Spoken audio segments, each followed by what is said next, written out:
ಧಿಕ್ಕಾರ ಧಿಕ್ಕಾರ ಧಿಕ್ಕಾರ ಧಿಕ್ಕಾರ ಬಡವರ ಹೊಟ್ಟೆ ಉಳಿತಾರಂತ ಸರ್ಕಾರಕ್ಕೆ, ಕೇಂದ್ರ ಸರ್ಕಾರಕ್ಕೆ, ಬಿಜೆಪಿ ಸರ್ಕಾರಕ್ಕೆ.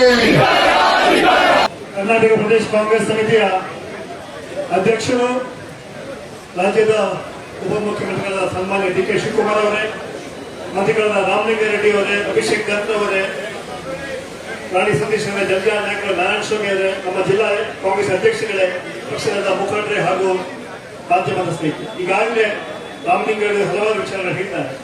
ನಾನು ಹೇಳ್ತೇನೆ, ನಾಚಿಕೆ ಆಗಬೇಕು ಬಿಜೆಪಿ ಸರ್ಕಾರಕ್ಕೆ. ಅಕ್ಕಿಯೂ ಕೂಡ ರಾಜಕಾರಣ ಮಾಡ್ತೇನೆ. ಆಮೇಲೆ ಅಕ್ಕಿ ಕಾಂಗ್ರೆಸ್ ಪಕ್ಷ ಕೇಳಿಲ್ಲ, ಈ ರಾಜ್ಯ ಜನರ ಪರವಾಗಿ, ಬಡವರ ಪರವಾಗಿ ಅಕ್ಕಿ ಕೇಳ್ತಾ ಇದ್ದೀವಿ. ಇದನ್ನು ಕೂಡ ರಾಜಕಾರಣ ಮಾಡ್ತೀರಲ್ಲ, ಈ ರಾಜ್ಯದ ಜನತೆ ಕಲಿಸ್ತಾ ಇದ್ದಾರೆ. ನೀವೇನು ನಾವು ಮೊದಲೇ ಗ್ಯಾರಂಟಿ ಮಾಡಿಬಿಟ್ವಿ, ಬಸ್ ಕೊಟ್ಬಿಟ್ವಿ, ಒಂದು ಕ್ರಾಂತಿಕಾರಿ ಕಾರ್ಯಕ್ರಮ ಇಡೀ ದೇಶದಲ್ಲಿ ಎಲ್ಲೂ ಆಗಿಲ್ಲ ಅಂತ ಕಾರ್ಯಕ್ರಮ ಕರ್ನಾಟಕ ಕೊಟ್ಟಿದ್ದೀವಿ. ಮಹಿಳೆಯರಿಗೆ ದೊಡ್ಡ ಶಕ್ತಿ ಬಂದ ಕೆಲಸ ಕಾಂಗ್ರೆಸ್ ಪಕ್ಷ ಮಾಡ್ತಿದೆ. ಅದನ್ನ ಬಿಜೆಪಿ ಗಮನಿಸಲಾಗ್ಬಿಟ್ಟಿದ್ದಾರೆ, ಹೇಳ್ಬಿಟ್ಟಿದ್ದಾರೆ. ಅಕ್ಕಿ ಕೊಟ್ಬಿಟ್ರೆ ಲೋಕಸಭೆ ನಮ್ಗೆ ವೋಟ್ ಹಾಕ್ತಾರ ಇಲ್ವಾ ಅಂತ. ನೋಡಿ, ಚುನಾವಣೆಗೆ ನಾವು ಯೋಚನೆ ಮಾಡಬೇಡಿ. ಇವತ್ತು ರಾಜ್ಯದ ಬಡ ಜನರ ಪರವಾಗಿ ನಾವು ಅಕ್ಕಿ ಕೇಳ್ತಾ ಇದ್ದೀವಿ. ಅಲ್ಲೂ ಕೂಡ ರಾಜಕಾರಣ ಮಾಡ್ತೀರಾ ನೀವು. ನಮ್ಮಲ್ಲಿ 25 ಜನ ಬಿಜೆಪಿಗಳಿದ್ದಾರೆ, 5 ಜನ ಕೇಂದ್ರ ಮಂತ್ರಿಗಳಿದ್ದಾರೆ. ನಿಮ್ಮ ಮೇಲೆ ದೊಡ್ಡ ಹೊಣೆಗಾರಿಕೆ ಜವಾಬ್ದಾರಿ ಇದೆ. ನಿರ್ಮಲಾ ಸೀತಾರಾಮನ್ ಫೈನಾನ್ಸ್ ಮಿನಿಸ್ಟರ್ ಆಗಿದ್ದಾರೆ. ನೀವು ಯಾರು ನಮ್ಮ ರಕ್ಷಣೆ ಕೊಡ್ತಾ ಇಲ್ಲ? ನೀವು ಯಾಕೆ ಇದು ಮಾಡ್ತಾ ಇಲ್ಲ? ಅದಕ್ಕೆ ಕೇಳ್ತಾರೆ. ಇವತ್ತು ಅದಕ್ಕೆ ಜನ ನಿಮ್ಗೆ ಮನೆ ಕೂಡಿಸಿರೋದು. 4 ವರ್ಷ ಅಧಿಕಾರದಲ್ಲಿದ್ರಿ, ಭ್ರಷ್ಟಾಚಾರ ಮಾಡಿದ್ರಿ, ಬೆಲೆ ಏರಿಸಿದ್ರಿ. ಜನ ನಿಮ್ಗೆ ಕಾಂಗ್ರೆಸ್ ಪಕ್ಷಕ್ಕೆ ಆಶೀರ್ವಾದ ಮಾಡಿ ಒಳ್ಳೆ ಸರ್ಕಾರ ಕೊಟ್ಟಿದ್ದಾರೆ. ನಮ್ಮ 5 ಗ್ಯಾರಂಟಿಗಳನ್ನ ತರ್ತೀವಿ.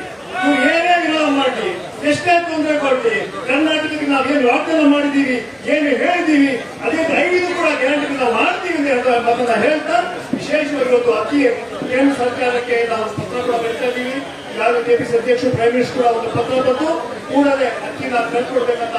ಅಕ್ಕಿಗೂ ಕೂಡ ರಾಜಕಾರಣ ಮಾಡಬಾರ್ದು, ಬಡವರಿಗೆ ತೊಂದರೆ ಕೊಡಬಾರ್ದು. ಹಿನ್ನೆಲೆಯಲ್ಲಿ ಇವತ್ತು ಮಳೆ ಇದ್ದು ಕೂಡ ನಾವು ಹೋರಾಟ ಮಾಡಿದ್ದೀವಿ. ಯಾಕಂತ ಹೇಳಿದ್ರೆ ಈ ಮಳೆ ನಮ್ಮ ಕಾರ್ಯಕ್ಕೆ ಅಕ್ಕಿ ಬರಕ್ಕೆ ಸಾಧ್ಯ ಆಗಿಲ್ಲ. ಆದ್ರೂ ಕೂಡ ಈ ವಿಚಾರ ಇಂಪಾರ್ಟೆಂಟ್. ಬಡವರ ಅಕ್ಕಿ ಕೊಡೋದು ಬಹಳಷ್ಟು ಮುಖ್ಯ ಅಂತ ಹೇಳಿ ಈ ಮಳೆಯನ್ನು ಕೂಡ ನಾವು ಹೋರಾಟ ಮಾಡ್ತಾ ಇದ್ದೀವಿ. ಕಾಂಗ್ರೆಸ್ ಪಕ್ಷ ಹೋರಾಟದ ಪಕ್ಷ, ಕೇವಲ ಅಧಿಕಾರ ಜಗಳ ಪಕ್ಷ ಅಲ್ಲ. ನಿರಂತರವಾಗಿ ಬಡವರ ಬಗ್ಗೆ ನಾವು ಹೋರಾಟಗಳನ್ನು ಮಾಡ್ತೀವಿ ಅನ್ನೋ ಮಾತನ್ನು ಹೇಳಿ ನಾನು 2 ಮಾತುಗಳನ್ನು ಮುಗಿಸ್ತಾ ಇದ್ದೀನಿ. ಸಲೀಂ ಮೊಹಮ್ಮದ್ ಅವರಿಗೆ ಧನ್ಯವಾದಗಳು. The people of Karnataka that we are going to provide 10 kg of free rice. So central government bound duty is to give us to the rice, not free. We were paying them money. They had agreed to supply rice. Now they have denied it.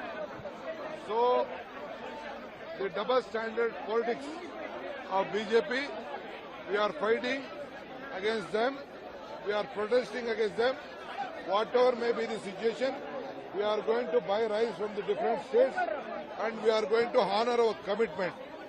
Whatever the 5 guarantees we had given to the people of Karnataka, whichever party they belong, we are going to give them 5 rice and the free rice and the 5 guarantees will be given to them.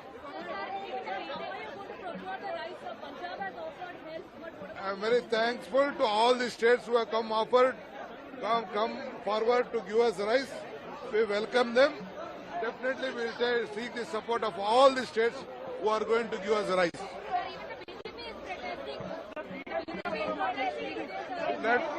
Let BJP protest for 15 lakh rupees. Still they have not given the account. Let they give us jobs. Let they double the income of the farmers. Let the income of the common man. Let they reduce the petrol and diesel price. Let they reduce the gas price. Let they bring Achede in. Let them protest for it. I wish them all the best. ನೀವು ಬಡವರ ಪರ ಇದ್ರೆ ಬಂದು ನಮ್ಮ ಜೊತೆ ನೀವು ಕೂಡ ಹೋರಾಟ ಮಾಡಿ. ಇಷ್ಟು ಹೇಳಿ ಇವತ್ತು ಹೆಚ್ಚಿನ ಸಂಖ್ಯೆಯಲ್ಲಿ ಬರೋಕ್ಕೆ ಮಳೆ ಅಡ್ಡಿಯಾಗಿದೆ.